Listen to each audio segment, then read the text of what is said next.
ngaha siho nabahaye urugero ndababwira ngo umwana wanje mutoya mwihangane no kurusubiramo kugira ngo mwumve ico nshaka kubabwira.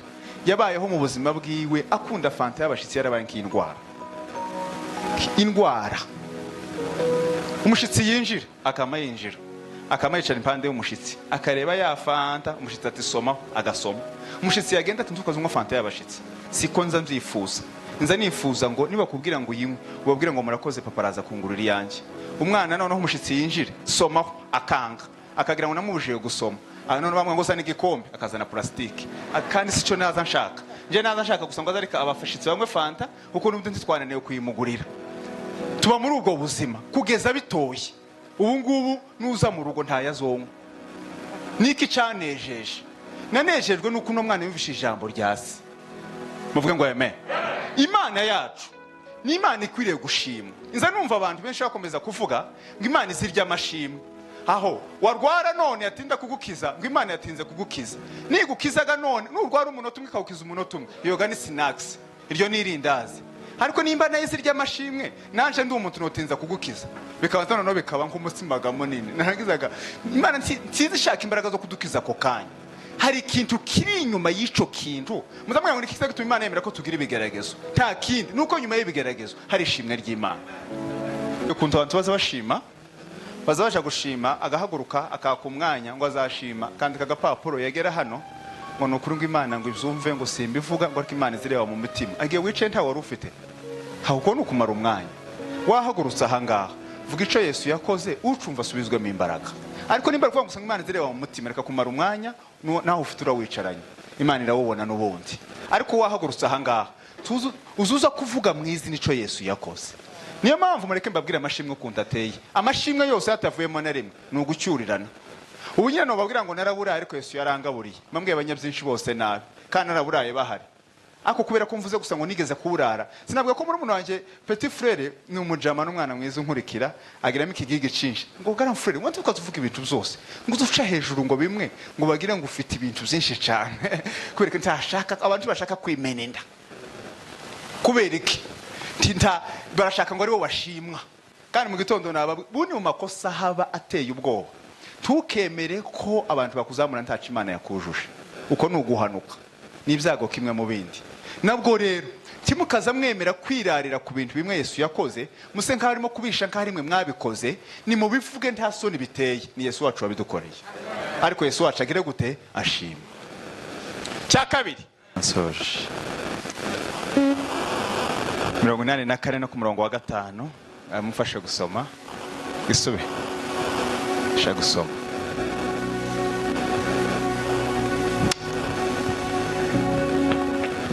rangiza mufate mikrofone turarimba gakorasi kagufite bitatu. Zaburi ya 84 murongo wa 5 yego biravuga ngo hahirwa ababa mu nzu yawe hahirwa abantu baba mu nzu yawe babasha kugushima udasiba. Naho gusa amen. Hahirwa abantu baba mu nzu yawe babasha kugushima udasiba. Nzamuriraho gatoya nagiye ijwi ryanjye riri hasi mfata umwanya mutoya nshima nindangiza dukomeze ijambo ry'Imana minota mike cyane rwose. Turashima Imana kubwo kuba hano hantu.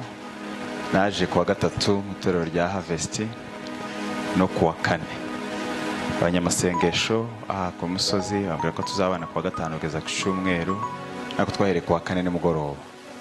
Haza kubamo ibyago abantu babura abantu iminsi imwe ntitwaterana ariko ko ari gahunda twavanye mu rugo twiyemeje turabona ngo reka dusoze gukomera ko giterane si iminsi myinshi hanyuma uyu niwo munsi wa nyuma twari twahananye gahunda. Turashimana kudufata neza no kutwakira no kudukorera ibisabwa by'umubiri n'ibindi. Imana ibaho umugisha. Imana ibaho umugisha. Muyobozi nabo mukorana turabashimiye umugisha kuri twebwe. Ndagiye ndamentioninga abantu bakeya bavuge mu izina. Ngo nashimiye n'itorero ryatwakiriye. Pastor mwarakoze cyane. Ndashima Imana ko twazanye na madamu naye masanzwe nza hano ngiye nyina kenshi ariko yaje mu zindi gahunda yangombwa ko tubana. Imana ishimwe. n'umugisha ni byiza ko navuze mushimira iyo turi twenyine ndamushimira ko akunda gusigarana abana rwose hari umuntu ubana akakubangamira ariko kuva mu 2022 kugeza ubu sindamara ukwezi mu rugo kandi nazambwira abandi ngo namaze imyaka ine ndataha ubukwe nirashize kabisa taricara mu gisharagata abantu bashingiye kandi ntapinze kubera gukomeza kujya mu ivugabutumwa rero Imana mu mugisha hari umuvandimwe wundi bari kumwe bita Boazi aba muri Australia ni inshuti yagize inyota yo kuza Butarama nta kindi cyamuzanye yavuye i Kigali niho yarari waza Tarame kandi n'umugabo w'abana nimba ari barindwi umugabo yigeze ko umunyamasengesho mukuru muri kiriya gihugu aza guhereza n'abandi inshingano tuzosubirana ejo Imana mu mugisha wowe nagushimiye papa Imana kuwigiriye neza nashimira mwarimu yavuze ngo ni imvugo nziza y'ababyeyi iyo umuntu yigishije umwana azatekereza ko nawe yoba mwarimu ariko tuganira cyane umubiri ni data bukwe ariko muri bino by'umwuka ni inshuti Pastor Sunzu kandi atuganiriye neza Imana kumugisha ndi mu bantu bifuzaga ko agera hano kugana ijambo ry'Imana kandi nuko atari njyewe nyine ariko muza mumutumira kenshi akaza akaganira ijambo ry'Imana kuko nawe ndatekereza ko atakibaye umucuruzi acaga se Dubai kurangura amatelefone n'amamodoka se aracabaye umusoda wa Kongo se nukuri kintu kimwe ndi kubona nyine asigashe no kumpastori mwiza gusa kawo muvuga butumwa niyo mpamvu rero indirimbo y'u Rwanda igira ibitero nimba ari 4 kimwe kiza kiba ngo bitanze batizigama no kwitanga ushizeho umwete Imana kumugisha bakoze kubw'ijambo ry'Imana nkundi iyo turi kumwe ko bazanganiriza komeza kumbwira ama verset biblique biza binezeza kandi tubatubona na kenshi twavuga suko tuganire Moze ndakwegereje kwa ngahe katurimba umwanya muramfasha nindangiza nganire no jambo ngende kuganira ejo gushima Imana hahirwa baba muzu yawe bahora bagushimira ageze mu gikombe baka bahindura amasoko hahirwa baba muzu yawe bahora bagushimira bageze mu gikombe baka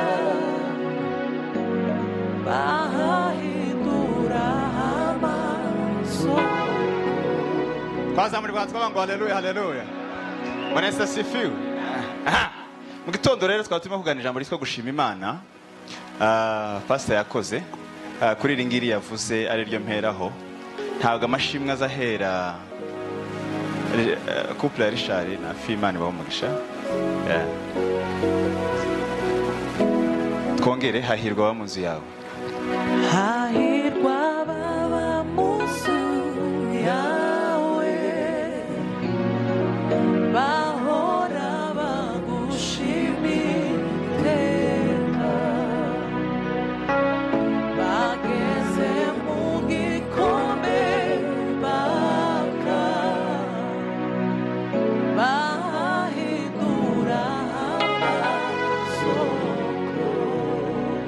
mu gitondo twavuze ko abapagani n'abakristo kuri bagiriye itandukaniro kimwe mu batandukanya samari gatoya mite nkomeza twavuze ko abapagani icyambere kiratandukanya ijambo ryo mu Matesalonike 4:7 no kwezwa abakristo bazabumva ubuzima bw'abagomba kubuha Imana abapagani bazumva iryo deni batarifite ko badakishijwe azayumva nta deni afite kandi kuri Noheli narababwiye ngo Imana ire mu muntu yamusizemo umwanya witwa gukenera Imana nta muntu wobaho adafite Imana kubaho udafite Imana Bibiliya byonyine byita gupfa bivuze ngo rero kwezwa nicyo kintu gitandukanye abakristo n'abapagani cya kabiri twese bizoshoboka ko twokora amakosa ariko abakristo baza bayihana mu gitondo navuze ngo icyaha wakoze kikagutera guca bugufi kiraruta iciza wakoze cyaguteye kugira ubwibone.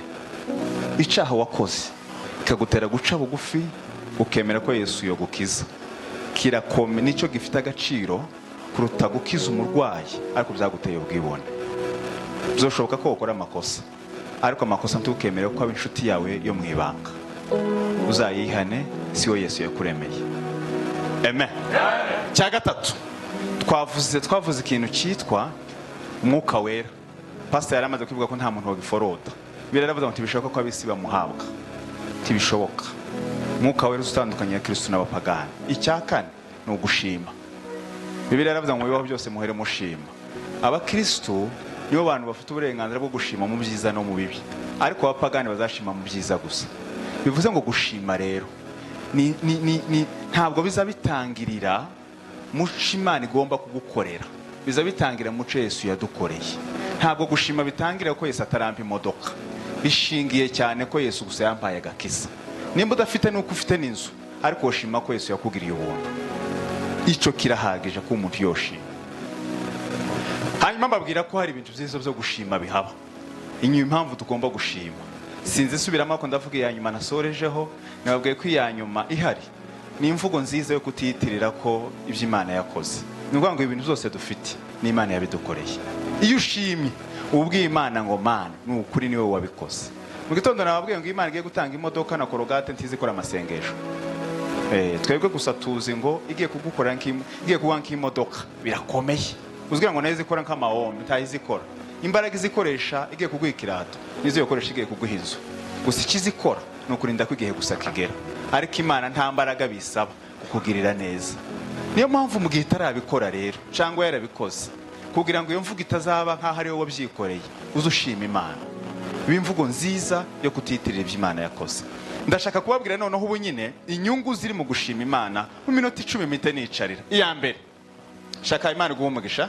Iya mbere nuko biha Imana icubahiro.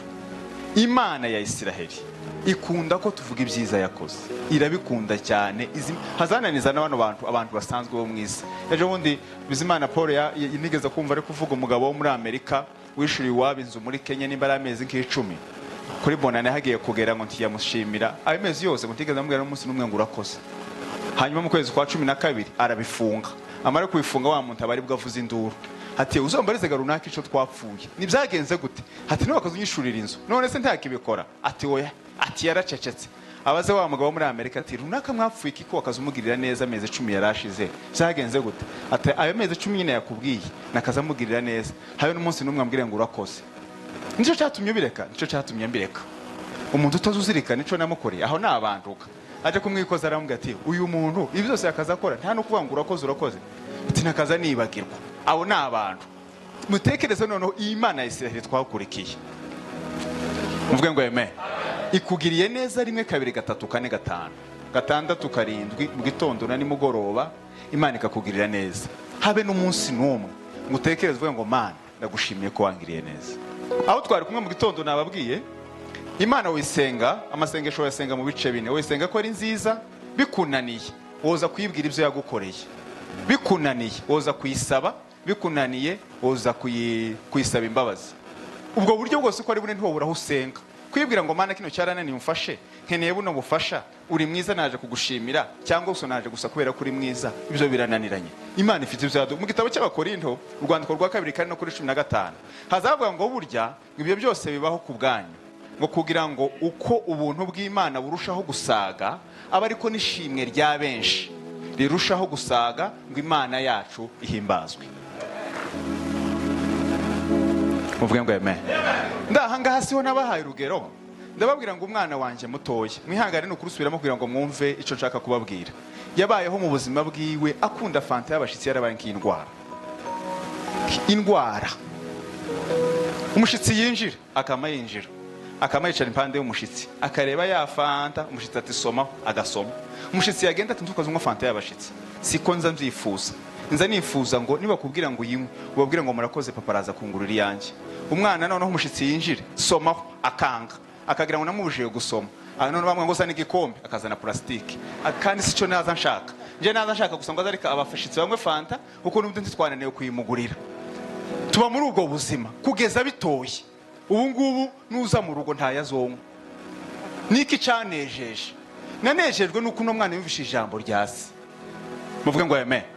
Imana yacu ni Imana ikwiriye gushimwa. Inza numva abantu benshi bakomeza kuvuga ngo Imana izirya amashimwe. Aho warwara none yatinda kugukiza ngo Imana yatinze kugukiza. Nigukizaga none nurwara umunota umwe kawukiza umunota umwe. Yoga ni snacks. Iryo nirindazi. Ariko nimba nayo izirya amashimwe nanje ndi umuntu notinza kugukiza. Bikaba no bikaba nk'umusimaga munini. Narangizaga Imana nzishaka imbaraga zo kudukiza ko kanya. Hari ikintu kiri inyuma y'ico kintu. Muzamwe ngo nikiza gituma Imana yemera ko tugira ibigeragezo. Nta kindi nuko nyuma y'ibigeragezo hari ishimwe ry'Imana. Muvuge ngo amen. Muzamwe ngo ibigeragezo bishinzwe iki? Sinaza mbabwira ubushize. Icya mbere no kugira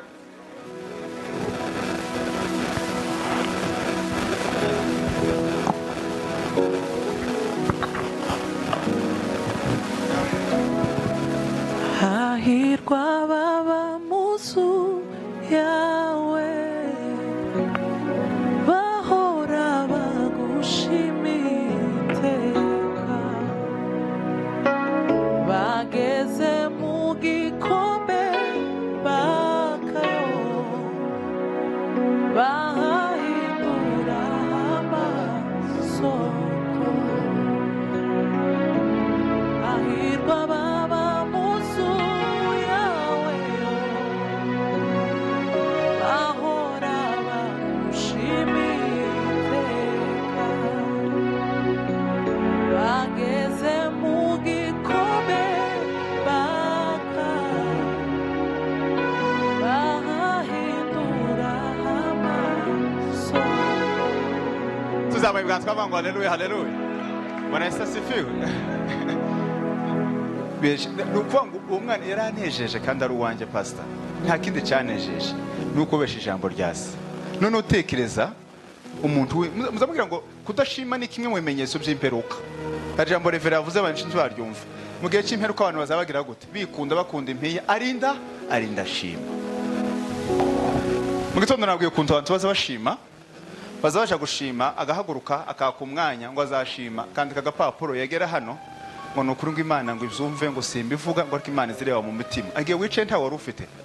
Hawuko nukumara umwanya. Wahagurutse ahangaha. Vuga ico Yesu yakoze ucumva asubizwemo imbaraga. Ariko nimba kuvuga ngo Imana izireba mu mutima reka kumara umwanya naho ufite urawicaranye. Imana irawubona n'ubundi. Ariko wahagurutse ahangaha uzuza kuvuga mwizi nico Yesu yakoze. Niyo mpamvu mureke mbabwira amashimwe ukuntu ateye. Amashimwe yose atavuyemo na rimwe ni ugucyurirana. Ubu nyine babwira ngo naraburaye ariko Yesu yarangaburiye. Mambwiye abanyabyinshi bose nabi kandi naraburaye bahari.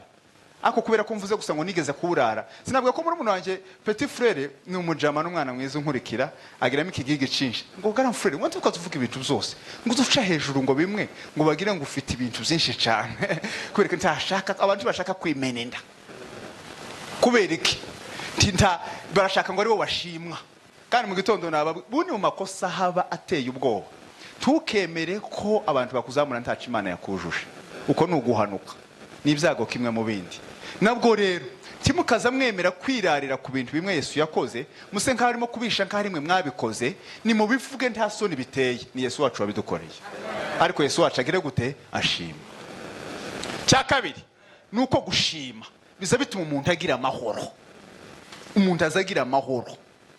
Kudashima niko abantu benshi ntibari mu gushima pastor. Uzobaza ngo kubera iki? Ngo aracari mu begeranya amashimwe. Naryari muzoyegeranya naryari. Nuko ngo abanyesirari mu makosa bakoze akomeye. Ntago Imana igeze ikora ibitangaza bibiri. Yakazicamo inyanja y'amazi. Ngo none Imana ikoze igitangaza amasegonda bakaba baracibagiwe.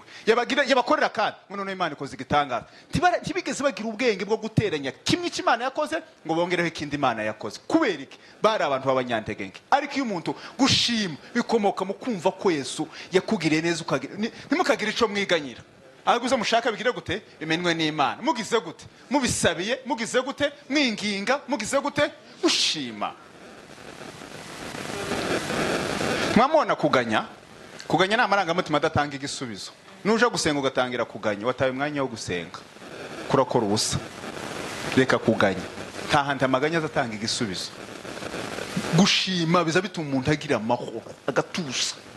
impamvu abantu batazashima muzamubwira ngo ni ikihe kibazo si uko batafite agaciro k'ibyo Yesu yabakoreye ni uko bategereje gusa basa nk'aho bafitanye n'Imana ideni ko hari ikindi kintu ugomba kubakorera si uko nguko ibyo Yesu yadukoreye ni ibyo ngibyo njye nari mfite umwana umwe umuntu akambaza kandi nta bushake bwacu burimo bose Felix ubwira umwana umwe ndamwe atarahagije ngo yaye ngo ugomba kubyara abana benshi Yesu atobamva ingumba ndavuga gute noneho siko nanje nifuza ndashaka benshi ariko singira amaganya y'abandi bana ndafite ndashima uyu Imana yampaye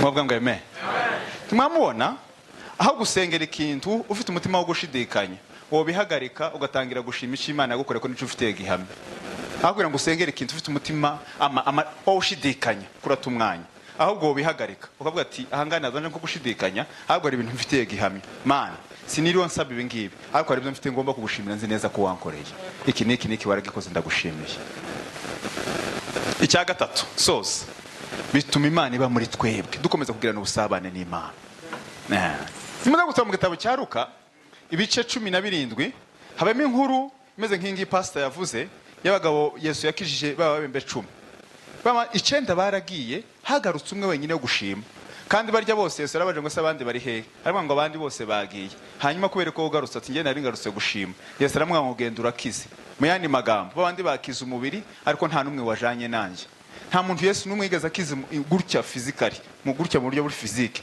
atagarutse kureba nta numwe kubera ko intego ya Yesu twari gukiza imibiri cyane imitima itari yakira nayo mpamvu ejo bundi naza nigisha muri Kenya ndimo kubabwira ngo amadini y'iki gihe arimo gushaka guhindura abantu imyifatire itabahinduriye imyizerere nukurushwa n'ubusa kubwira abantu banyu ngo mwambara amajipo maremare imitima itahindutse n'ubundi mu mutima bambaye ubusa ariko umunsi mu mutima bazambara amajipo maremare hano inyuma ntabwo ari byo bigoye nivuga ngo guhindura imyifatire umuntu akamenya comportement nzize mu nzu y'Imana ariko imyizerere itahindutse nukurushwa n'ubusa ntihabanze imyifatire habanze imyizerere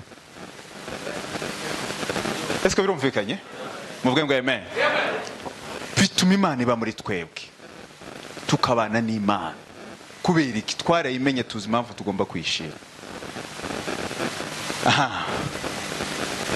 icyanyuma soza nuko gushima binyomoza Satani gushima nukunyomoza biza binyomoza Satani ndabaha urugero nabahaye ubushize nimba ari hano naruvuze cyangwa nimba ari hehe madama araha ngaha by'agakobwa kanje ako gakuru nkunda kuvuga suko kataza gakora ibindi nk'ibyo abandi bana gusa nuko azabikora gusa kabihuza n'inyigisho natantegura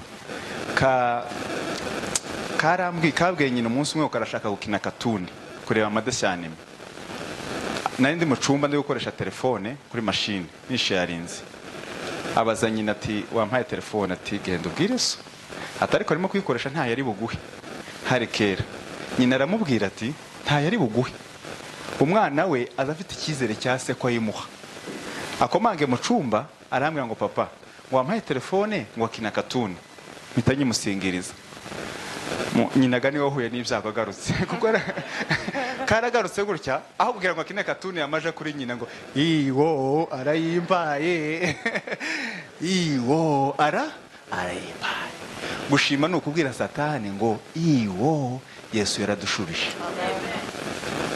mvuge ngo amen mutyo nshaka kubabwira aho ngaho Satani hari ikintu azabwira abataje gusenga umuntu wese utaje gusenga iyo kubonye ugiye gusenga ikabona n'abandi bataje gusenga barya bataje gusenga izibabwira ngo kumuraja hehe ntimuzi ko Felix amaze iminsi 40 arimo gusenga hari ikintu mwigeze mwumva avuga ko Imana yamugiriye neza no iyo tutashimye tuba twabwiye babandi baketse ko tutasenze cyangwa bazi ko twasenze ni nko Satani zibabwira ngo mwigeze mwumva arico Felix avuga ko ariso yamukoreye no Satani kabafatira mu kudasenga kubera ko yabahamije ko twebwe twasenze ntacu Imana yadukoreye gushima rero nukumenyekanisha ku bandi no kuri Satani ko Yesu arico yakoze nyuma yo gusenga muvuge ngo amen nukunyomoza Satani urabizi muri no mwaka ushize hari byo Yesu yadukoreye urabizi ko ari byo Yesu yadukoreye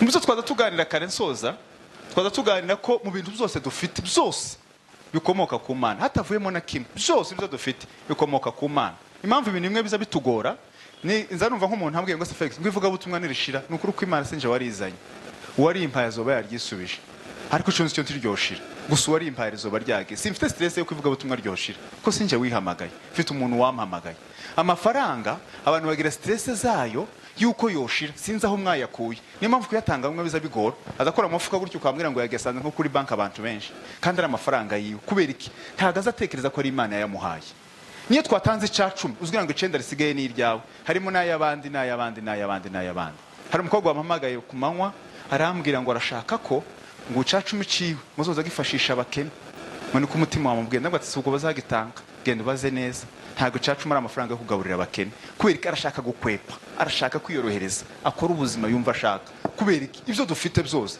ntitumva ko bikomoka ku Mana twarabigabanyije ugira kino cyakomotse ku Mana kino cyakomotse ku Mana uvuga ngo ibintu byose uzitekeza ko bitakomotse ku Mana ta silence bifite ariko ibintu byose byakomotse ku Mana ukabishima ukazobona n'Imana yabiguhaye ivyo bintu biri asire bifite uburambi n'Imana yabikugiriye neza kudashima rero kudashima sinzi ko no bivuga gushima no kunyomoza Satani ugomba kuba mu buzima bwo kubwira Imana ngo Mana ndagushimiye ko niki ngi kugikosa ndagushimiye ko niki kugikosa Vanessa Sefiwe nkunda kubwira abantu nose mwagize ngo nje Felix nabwirije no biyoberwa no nabwirije neza si no biyoberwa ariko Satani ahandi ba ni mu kwemera ko ibyo bintu ari wowe wabyikoreye iyo ni Satani ariko umutima w'Imana uzi ukubwira ngo ibintu nubwo byagenze neza ntabwo ari wowe wabikoze Felix ni Imana yabigushoboje niko tugomba kuba tumeze no kumenya ikiza cyose cyako cyose uzoshobozwa muri ubu buzima uvuga ngo Mana ndagushimiye ko wabikoze ube mu buzima bwo gushima Imana mureka amaganya dushima Imana mugabanya amaganya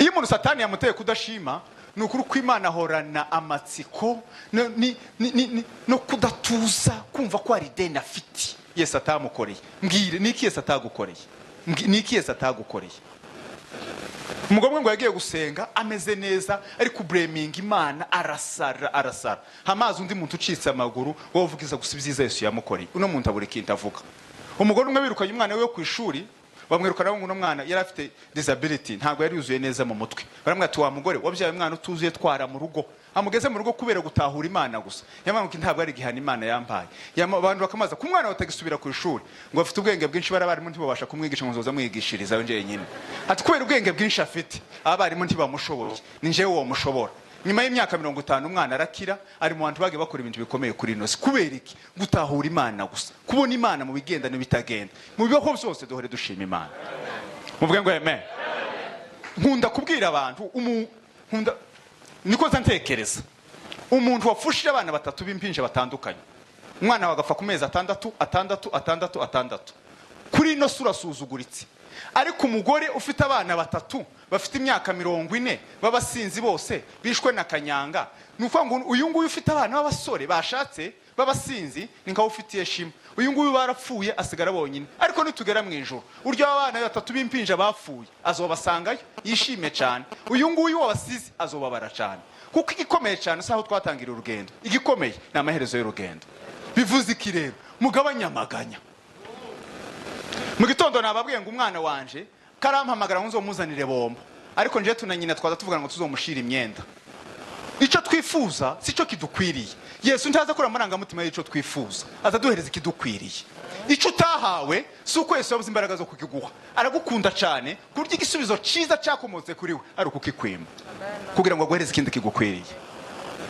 muvuge ngo amen mureka amaganya sinaza mabwira mu gitondo tukigira gutya n'umugore nakazagira gutya mbona nkumva ngo afite stress ziki nje mfite amatsiko iyo akagira stress kandi ko hari ukuri nyine iki kintu kirakemuka gute je nkagira amatsiko kuko ubuzima bwanjye numva narabuhaye Imana kavuga ati je amatsiko mfite nanti none Imana izonyuza igisubizo kuko Imana ni nziza ku rwego je ntiyandemye ngo mere gutya ku isi nza ni Kigali gahunda yayo ari ukunsebya siyo ntego y'Imana yampamagaye mwivuga butumwa gahunda yayo kugira ngo nzosebe yampamagaye mwivuga butumwa gahunda yayo kugira ngo nzokora umurimo w'Imana uko u Rwanda ruzokomeza ruguhenda niko Imana izokomeza kunzamura ubushobozi ariko nje nkomeza nkora Imana yampamagariye intego si ukugira ngo nambara inkweto nziza imodoka sico gikomeye cyane imodoka ni muhede transport kugira ngo ukomeze ukore Imana yaguhamagariye bivuze rero igikomeye niki ni ugushira umutima ku Imana yaguhamagariye hanyuma Yesu akakuzamurira ubuzima muvuge ngo amen uziko abantu bazagira stress y'ibyo abandi bantu batunze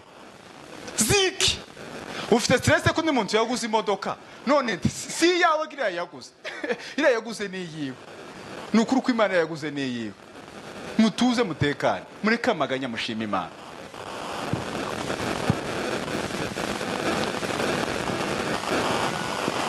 gakora kuri piano nsose papa wanje nitrangiza nanjye nsenge nicari turimba karima kabango shima Imana mutima wanje shima Imana shima Imana mutima wanje we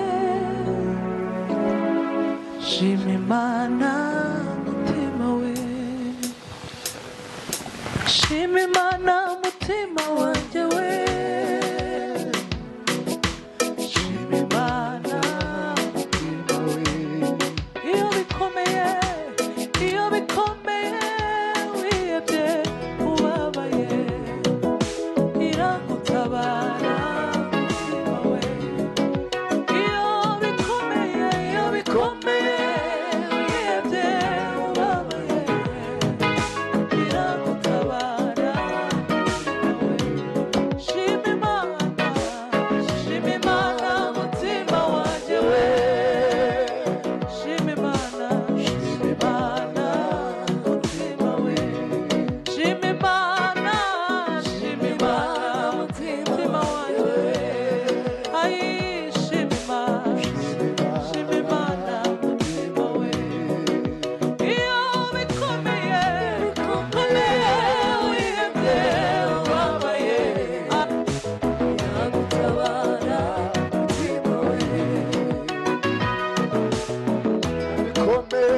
wiyebye ubabaye iragutabara mutima we zamani batubengo haleluya haleluya haleluya Bwana Yesu asifiwe gitondo ijambo rimwe nsorizaho ntabwo gushima bitangira muko twishimye bitangira mu kuzirikana ntabwo gushima bitangira ngo ngize akanyamuneza ngo oyaye gushima ni ubwenge ugira ugatekereza ko ngo ni Yesu wangiriye neza ukabime ntabwo bitangira muko twishimye ntabwo bitangira mu emotion bitangira mu kuzirikana kwese aravuga ngo arashima Imana ko yabonye ko ari kwizerwa bikamugabira impuhwe ngo munyabwenge yaravuze ijambo nkunda cyane ryamfashije yaravuze ngo ntabwo mugisha ukomera ibyo Yesu adukorera umugisha ukomeye nuko Yesu yanyemereye ko mukorera ntabwo mugisha ukomera ibyo Yesu utampaye imodoka ntabwo ko yampaye inzu na mama umugisha ukomeye nuko Yesu yemeye ko ari ngiye gusa no mukorera akaza yicara hari akavuga ngo Felix ndagutumye genda uwo ni umugisha ukomeye amaganya nayiki none ni mumbwire amaganya nayiki mumbwire amaganya nayiki natugira ama stress umuntu azamarira abana nk'abana b'abajurano nkabatirano nkaho yabibye nabimana nukuri ko Imana gusaba muwanje ariko nabana b'Imana Imana yabageneye umugisha wabo uteye ubwoba zamwana umuhungu akamayanga gushaka wa mugabo niko yavuze wo muri Tanzania akaza muno akarya umutsima ko udashaka ngo ubuzima buragoye ko urya muno singira ngo muno natwe ga muno turi mu buzima twese ni ubuzima twese ga ni ubuzima si ubuzima turi muno se kandi ngo nta mata bakayamuha ngo nta nyama bakayimuha ngo bishimo ngo nibizakunda bakayimuha kudashaka ngo ubuzima buragoye ni twese ga ni ubuzima ga twese turekega tubona ukora ihuduma yo kuza kuvuga ibyo Imana yagukoreye yo gukorera ibisigaye cyane ugabanyije no gutovuga mu izina nkeneye ABCD wo kwicara muno ukavuga ngo Mana naje kukubwira gusa ko nzirikana ibyiza wankoreye Yesu yo gukorera n'ibisigaye ariko umuntu azamasa nkaho ashidikanyije ibyiza niko gucisha ukarira ukanaganya urangiza ukavuga n'ibyo Imana itaragukorera sico kigenderewe cyane Yesu ntashaka ngo tugire amarangamutima kuzadukoreye arashaka ngo tubizirikane uzuvuga ngo Mana ndagushimiye kuwangiriye gutya amen Bwana Yesu asifiwe ndagushimiye kuwangiriye gutya ndagushimiye abanyabwenge bose aho muzi bagatangira naho baza barangira bose aho bava bakagera amagambo yabo nabiri baza batangira bavuga ngo murakoze kumpa ijambo akavuga icyo yaragendereye yasoza akavuga ngo murakoze niko abanyabwenge bose bameze baza batangira bashima basoza bagashima uzosoma urwandiko rwose rusaba akazi ruza rutangira rwa rusaba akazi rwaje kurangira umugende utegereje igisubizo cyanyu cyiza ngo tubaye tubashimiye. Nitwe twenyine tuzadusenga umuntu akabwira Imana amagambo nk'ijana akamuhaguruka nk'umusazi. Oyaye uzoza uvuga amagambo nuja gusoza ubwira Imana ngo mugende tegereje igisubizo cyawe ciza baye ngushimiye. Kuko wavuganye ga n'Imana izayumva. Nimba izayumva rero izogusubiza. Nta kindi Imana dushakaho. None mureke none mbabwira ikindi urundi rugero rwa nyuma. Hano hirya bakora umukutano wo kuvuga ivyo Imana yakoze. Nako tugakora umukutano wo gusaba ico dushaka. Imana yoja hehe? Bayibwiye ngo nije ahantu hamwe. Tuvugisha ukuri. Bakayibwira ngo ntubera hose icyarimwe. Turagusanga uje mu gitaramo kimwe. Hari hirya barashaka kukubwira ivyo wakoze, hano hirya barashaka kugusaba ivyo wakennye. Imana yoja hehe? Yoja muri kira gitaramo agiye kwibwira ivyo yakoze. None. Gusaba si cyo gikomeye. Mwebwe muzirikana ivyo Imana yabakoreye n'ibisigaye Imana yobikora. Ariko ikibazo tugira umutima wo kutazirikana. N'Imana igitangaza kimwe. Izigukiza none ejo mu gitondo ukamubona itobikora. None tubere n'abanyantege nke noneho hafi ya twe tuja kuba nk'abarozi. Nubwo buri cushima uzoshima ico yankoreye. Nimba wowe ntaco wabona hafi. Hari ntabo mturanye Imana yagiriye neza. Shima ico ngico. Twe tugira ubugome umuntu azafungwa ukaza wishima. Kuva ngo woshima ngo runaka yarafunguwe biragoye. Kubera umutima w'ubugome gusa. Kandi Yesu sica dushakaho. Hadushanga mu bibaho byose duhere dushima. Hahirwa abantu baba mu nzu yawe bahora bagushima ubuda. Mwami Yesu ndagushimiye. Ishobora n'ikuzo n'ibi byawe. Wa mudive yaravuze ngo umuntu umwe